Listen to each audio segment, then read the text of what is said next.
जैकबाबाद में बिजली की लोड शेडिंग जारी। शहरियों का कहना है कि एहतजाज भी कर रहे हैं लेकिन हुकूमत को कोई फर्क नहीं पड़ रहा। मसीह जानते हैं मोहम्मद अकरम खोसो की इस रिपोर्ट में। नादिन, मैं इस वक्त मौजूद हूँ जैकबाबाद डीसी चौक पर। नादिन, आपको बताता चलूँ जैकबाबाद में बिजली की अतरातू लोड शेडिंग जारी। शहरियों को सख्त मुश्किलात का सामना करना पड़ रहा है। आओ मजीद जानते हैं शहरियों से उनका क्या कहना है इस हवाले से। मर रहे हैं, कोई पूछने वाला नहीं है। अगर कोई जुलूस निकले, हड़ताल निकले, जो भी हो, धरना हो, कोई सुनने वाला कोई भी नहीं है। मर रहे हैं, लिहाजा लोड शेडिंग को कम किया जाए।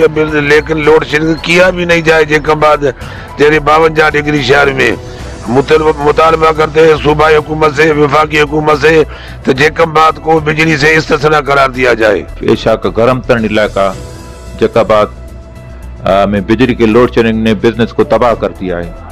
ये जैकबाबाद वालों की बदकिस्मती है। यहाँ के जो नुमाइंदे हैं वो कुछ अवाम को रिलीफ नहीं दे रहे।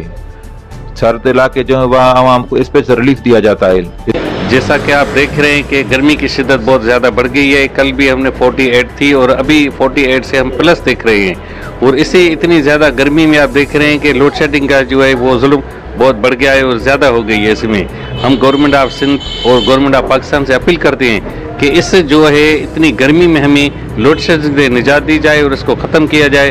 देख रहे हैं कि आप लोड शेडिंग की वजह से पूरा शहर क्या पूरा माशरा जो है वो सारा डिस्टर्ब हो रहा है। हमारे सारे कारोबार जो है वो मुतासर हो रहे हैं। नाज़रीन, आपने शहरियों की बात सुनी। शहरियों का यही कहना है कि हम वफाकी हुकूमत को और सूबाई हुकूमत को अपील करते हैं कि बिजली की लोड शेडिंग खत्म करके आवाम को रिलीफ दिया जाए। कैमरा टीम के साथ मोहम्मद अकरम खोसो, राज न्यूज़, जैकबाबाद।